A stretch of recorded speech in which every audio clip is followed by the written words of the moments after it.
ខ្ញុំនឹងនិយាយជាមួយអ្នកអំពីការព្យាបាលដោយកម្ដៅបំពង់ខ្យល់ការព្យាបាលដោយកម្ដៅបំពង់ខ្យល់ bronchi មានន័យថាបំពង់ដង្ហើម thermoplasty មានន័យថា dermo មានន័យថាកម្ដៅ plasty មានន័យថាការបង្កើតបំពង់ដង្ហើមបំពង់ខ្យល់នៅក្នុងសួតដូចជាដើមឈើដែលបញ្ច្រាស់មុខជាមួយស្លឹកដូច្នេះបំពង់ទាំងនេះនៅក្នុងជំងឺហឺតអង្កត់ផ្ចិតមីសកាន់តែតូចដូច្នេះដើម្បីធ្វើឲ្យអង្កត់ផ្ចិតមីសត្រឡប់មកវិញអ្នកប្រើថ្នាំដូចជាឧបករណ៍បាញ់ឧបករណ៍បញ្ចូលខ្យល់ប៉ុន្តែពេលខ្លះបំពង់នេះកាន់តែតូចហើយនៅតែបែបនោះហើយវាចាប់ផ្ដើមតូចជាងមុនដូច្នេះដើម្បីការពារមិនឲ្យមានបញ្ហានេះកើតឡើងនៅក្នុងអ្នកជំងឺហឺតរយៈពេលវែងជាពិសេសអ្នកដែលជក់បារី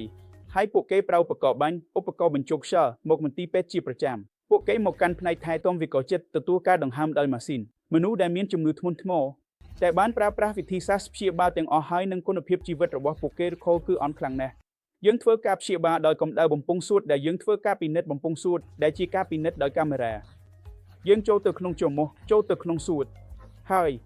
នៅក្នុងសួតយើងតាក់ខ្សែតែមានភាពកម្ដៅតែចូលទៅក្នុងផ្នែកផ្សេងនៃសួត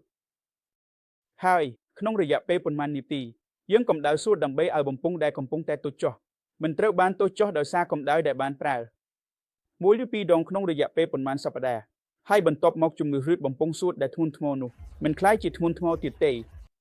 អ្នកអាចជៀសវាងការចូលសម្រាកនៅក្នុងផ្នែកសង្គ្រោះបន្ទាន់និងផ្នែកថែទាំសំខាន់ហើយអ្នកគ្រាន់តែប្រើថ្នាំមូលដ្ឋានហើយគុណភាពជីវិតរបស់អ្នកប្រសើរឡើងវិញដល់ស្ថានភាពធម្មតា